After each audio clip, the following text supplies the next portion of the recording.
नमस्कार, के न्यूज में आपका स्वागत है। मैं हूं आपके साथ सोनी चौहान और आप देख रहे हैं स्पेशल रिपोर्ट। स्पेशल रिपोर्ट में आज हम एक बार फिर से हाजिर हैं देश के कुछ खास मसलों पर बात करने के लिए। तो चलिए अब चलते हैं विस्तार में। कैसे बढ़ेगा इंडिया और कैसे पढ़ेगा इंडिया? छत्तीसगढ़ के चुनावी शोर के बीच समस्याओं के मुद्दे तेजी से उठ रहे हैं। बात शिक्षा व्यवस्था की करें तो राज्य में शिक्षा क्षेत्र की बदहाली लोगों को मुंह चिढ़ा रही है। कहीं भवनों के अभाव में विद्यालय निजी इमारतों में संचालित हो रहे हैं, तो कहीं आदिवासी बच्चों को के लिए बनी आश्रम की व्यवस्था दुर्दशा का शिकार है। देखिए ये पूरी हकीकत इस रिपोर्ट के जरिए।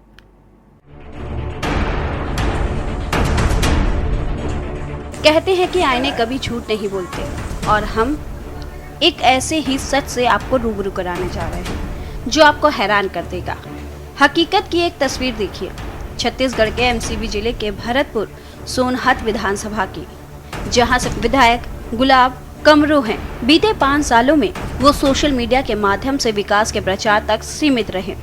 दरअसल बच्चों को शिक्षित करने के उद्देश्य से शासकीय प्राथमिक शाला संचालित है, मगर दुर्भाग्य यह है कि विद्यालय शासकीय भवन में नहीं बल्कि एक निजी भवन में संचालित है, जहां पढ़ने वाले बच्चों को काफी परेशानियों का सामना करना पड़ रहा है। कौन सी क्लास पढ़ती हैं? 5वीं। एक प्राइवेट दूसरे लोग का इस मकान में कर रहे हैं हम लोग 3 साल से। जर्जर हो गया है 3 साल से। यहाँ पर कब से आवेदन भेज चुके हैं, बहुत बार, फिर भी नहीं कुछ हुआ है। वहीं से लाते हैं पंचायत भवन के पास से, नहीं ऑफिस में बस है। यहाँ एक जन पढ़ाते हैं, एक क्लास के लोगों को तो सभी क्लास वाले देखते हैं और पढ़ाई भी नहीं हो पाता है। आपको बता दें कि मुख्तियारपारा में संचालित प्राथमिक विद्यालय में 1 से लेकर 5वीं तक का क्लास संचालित है, जिसमें लगभग 45 छात्र छात्राएं अध्ययनरत हैं। मगर दुर्भाग्य ही कहा जाएगा कि 4 साल से स्कूल का भवन जर्जर होने की वजह से निजी भवन के एक बरामदे में 1 से लेकर 5वीं क्लास के बच्चे के साथ बैठकर पढ़ाई करते हैं, जहां पानी, शौचालय, पंखा उपलब्ध न होने की वजह से काफी दिक्कतों का सामना करना पड़ रहा है। प्राइवेट घर है किसी का, सर का है, किसी स्कूल के हैं। 3-4 साल से बिल्डिंग जर्जर हो गया है, नहीं बनवाए हैं। आवेदन भेजते हैं तब पर भी नहीं बनाते हैं। एक क्लास के पढ़ते हैं तो दूसरे बच्चे देखते हैं तो अच्छे से पढ़ाई भी नहीं हो पाता है। ये जगह कमी कारण जी।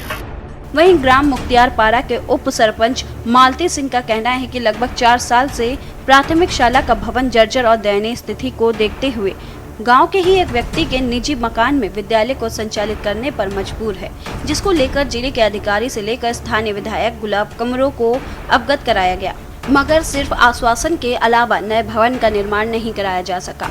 और इसका नतीजा यह है कि 1 से लेकर 5वीं तक के बच्चे एक बरामदे में बैठकर पढ़ाई कर रहे हैं। यहाँ तो किसी के प्राइवेट रूम में लग रहा है। इसके लिए आवेदन कई बार से दिए हैं, लेकिन अभी तक तो कोई रता पता नहीं है। विधायक जी को बोले थे, वो बोले कि हो जाएगा, अभी तक तो हुआ ही नहीं। अभी वही प्राइवेट रूम में बोल रही हूँ ना, वही अपना पन्ना सर जो हैं उन्हीं का रूम में पढ़ रहे हैं बच्चे लोग। अभी परेशानी तो है, वहाँ पंखा है ना और कुछ है, खाली बैठ के पानी वानी सब व्यवस्था वहाँ कुछ थोड़ी ना है। वहाँ बनेगा बोल तो रहे थे, स्वीकृति भी किए थे, लेकिन तो कहाँ गया उसका स्वीकृति, कुछ पता नहीं चल रहा है। इधर स्कूल के प्रभारी प्रधान पाठक नंद कुमार साय का कहना है कि स्कूल भवन की हालत इतनी ज्यादा जर्जर है कि कभी भी कोई भी बड़ा हादसा हो सकता है। बच्चों को होने वाली असुविधाओं को लेकर वो बताते हैं कि यहाँ पानी, बिजली और शौचालय जैसी मूलभूत सुविधाओं का अभाव है। जी, इसके पीछे वजह है कि हमारा जो सरकारी भवन है वो अत्यंत जर्जर हो चुका है। उसका जो प्लास्टर है वो टूट के गिर रहा है। बच्चे उसमें बैठेंगे तो किसी प्रकार का दुर्घटना कभी भी हो सकती है। तो बच्चों के सुरक्षा के मद्देनज़र हम लोग ने, ये पन्नालाल जी हैं, शिक्षक हैं, इन्होंने अपना जो पर्सनल अपने लिए बनवाया हुआ भवन था, तो बोले कि बच्चों को ये भविष्य को दृष्टिगत रखते हुए हमारे बरामदे में आ जाइए और पढ़ाइए। इसलिए यहाँ पे बच्चों का पठन पाठन का कार्य किया जा रहा है। जी, कई बार हमने अपने प्रबंधन समिति के सदस्यों के द्वारा और पंचायत के प्रतिनिधियों के द्वारा और हमारे जो उच्च अधिकारी हैं उनके कान तक इस बात को पहुंचाया है, मौखिक से और लिखित में भी कई बार हमने इसका शिकायत किया है कि भाई हमको भवन चाहिए, लेकिन अभी तक इसके बारे में कोई भी कार्रवाई नहीं हुई है। इसलिए भवन ना होने के कारण यहाँ पे शाला का संचालन हो रहा है सर। अब आप तो यहाँ पे क्या है, बच्चे हमारे पास लगभग 45 बच्चे हैं और भवन के नाम पे एक बरामदा है, क्योंकि भवन ना होने के कारण बरामदे में ही बच्चों को पठन पाठन कराया जा रहा है। अब सवाल यह उठता है कि जहां छत्तीसगढ़ सरकार बीते 5 सालों में शिक्षा को लेकर काफी गंभीर दिखाई दी, इसके बावजूद भी यह आलम है। अब शिक्षा व्यवस्था की दूसरी तस्वीर भी देख लीजिए। सरकार कोई भी हो बेहतर शिक्षा देने की बात करती है और पढ़ेगा इंडिया तभी तो बढ़ेगा इंडिया का नारा भी देती है। दरअसल अति संवेदनशील क्षेत्रों के ग्रामीण आदिवासी बच्चों के लिए सरकार ने आश्रम की व्यवस्था कर बेहतर शिक्षा देने की व्यवस्था की है, जिससे बच्चों को अच्छी शिक्षा दी जा सके और उनका मानसिक और शारीरिक विकास हो।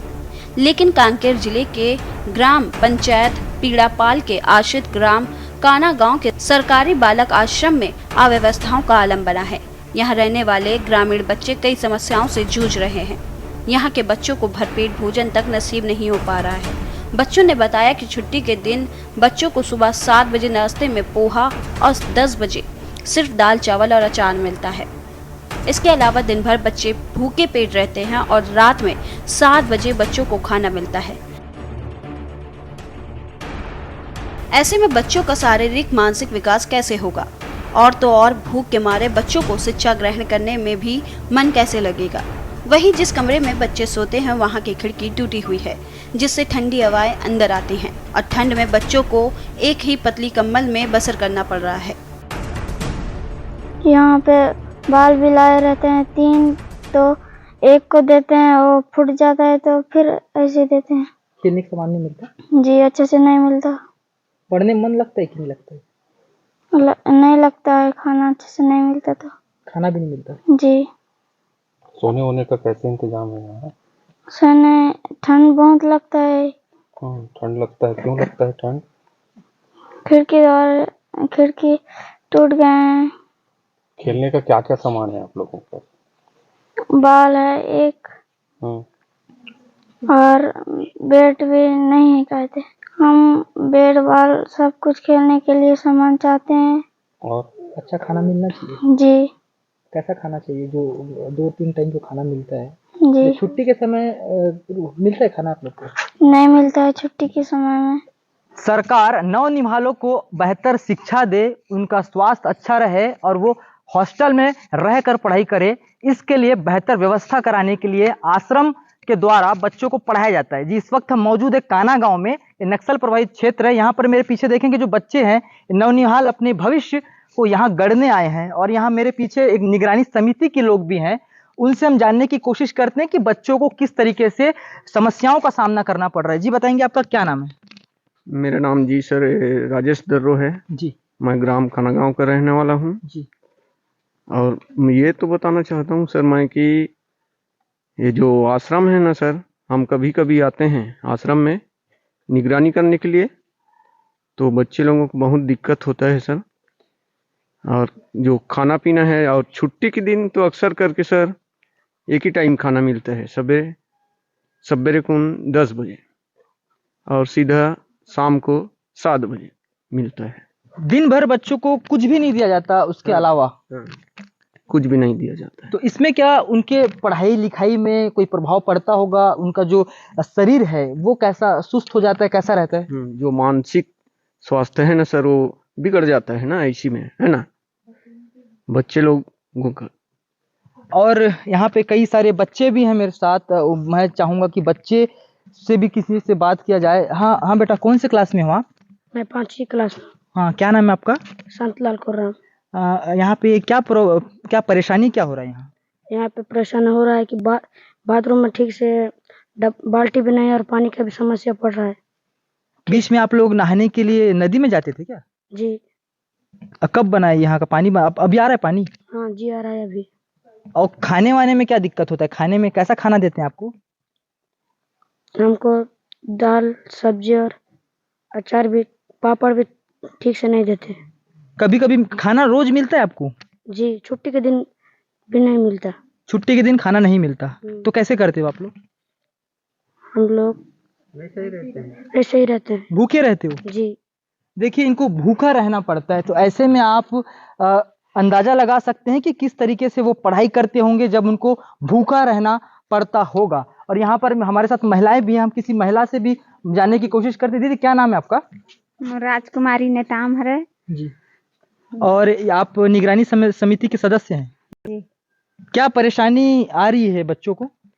बच्चे मतलब तो बहुत परेशानी हुआ थे यहाँ, मतलब खाना पीना से घला खाना पीना ठीक से नहीं मिला था न, मन तेल साबुन भी सप्ताह में 2 महीना में 2 नहाने के साबुन और 2 कपड़ा धोने के साबुन ऐसे देते, जबकि कपड़ा गंदा होते ना तो डांट थे मन मला बिकट गाड़ी देते रहते। बोला हमन मन तो सुनथन चे गाँव के हरनते, अब हम तो हर समय आते रहथन यहाँ देखे बा, तो वो परेशानी है। और लेटरिन बाथरूम में भी बाल्टी भी नहीं है, नमग्गा भी नहीं है। लइका मन अभी जैसे ठंड आते, ठंड में यहाँ लइका मन कैसे सोए के काय दिक्कत होती है? मन मन खिड़की भी नहीं है, खिड़की नहीं है ना कहीं नहीं है, कम्बल एक ठक मिलते ओला स्नेह करके सोते हैं, वो परेशानी हो जाते मन मला ठंड के कारण। तो लइका मन तो एकदम एचे हो जाते हैं। क्या खराब खाना भी खिलाया जाता है कि बच्चों को? वो दाल सब्जी दाल एकदम लुटवालो सही हो रही से, तो लगा अगले महीना आ रहे हैं तो देखे रहे हैं हम एकदम पताड़ी लगे रही से। उससे बच्चों का तबीयत खराब होता है? तबीयत खराब होते, मतलब तबीयत तो खराब होते, उल्टी दस्त भी हो भी सकते हो में। और उनका मानसिक उनका ठीक से खाना नहीं मिला ना, तो उनका मानसिक विकास खराब हो जाते। और पढ़े बा एक कनी मन नहीं हो, मन मना और एक कनी वो मन मतलब शरीर है एकदम सुस्त पड़ जाते, पढ़ने में उनका दिमाग है काम नहीं करत रहते। सर देखिए, इनका भी साफ तौर पे कहना है कि जो बच्चे हैं उनको सही से खाना नहीं मिलेगा, सही से माहौल नहीं मिलेगा, अच्छा माहौल नहीं मिलेगा तो वो कैसे अपना पढ़ाई करेंगे और कैसे आगे अपना भविष्य गढ़ेंगे। अब आने वाले समय में देखना ये होगा कि जिस तरीके से यहाँ के बच्चों को परेशानी हो रही है उस पर विभाग अब किस तरीके से कार्रवाई करता है। विकासम भोरे, के न्यूज़ इंडिया, कांकेर। इसके साथ ही जिस मेन्यू के अनुसार बच्चों को खाना मिलना चाहिए उस मेन्यू के अनुसार बच्चों को खाना नहीं दिया जा रहा है और बच्चों को खेलने के लिए खेल सामग्री भी उपलब्ध नहीं है। जब के न्यूज़ इंडिया की टीम सरकारी बालक आश्रम पहुंची, इस दौरान निगरानी समिति ने आश्रम अधीक्षक के खिलाफ मनमानी करने का आरोप लगाते हुए बताया कि आश्रम में बच्चों को भरपेट खाना नसीब नहीं है। तो वहीं मजबूरन ग्रामीण और निगरानी समिति के सदस्य मिलकर छुट्टी के दिन गांव से चावल दाल सब्जी इकट्ठा कर बच्चों को खाना बनाकर खिलाने की व्यवस्था करते हैं। अब ये जो काना गांव आश्रम के बारे में आप जो जानकारी बता रहे हैं, ये आप लोग के मार्फत से मुझे मेरे संज्ञान में आया है। अभी इस संबंध में न तो किसी ग्रामीणों ने न ही कहीं से शिकायत प्राप्त हुई है। चूँकि अब मैं संज्ञान में आ चुका है तो निश्चित रूप से इसे गंभीरता से जांच किया जाएगा और जिसमें जो जांच के बिंदु में जो भी किसी प्रकार की कोई समस्याएं आ रही है उसको निराकरण का पूरा प्रयास किया जाएगा। साथ ही साथ में अगर किसी गंभीर अनियमितता की अगर शिकायत प्राप्त होगी तो संबंधितों के विरोध में कार्रवाई भी की जाएगी। अब देखने वाली बात ये होगी नक्सल प्रभावित क्षेत्र के इस आश्रम को लेकर विभाग कितनी गंभीरता दिखाता है और कब हालात बदलते हैं। स्पेशल डेस्क के न्यूज़ इंडिया।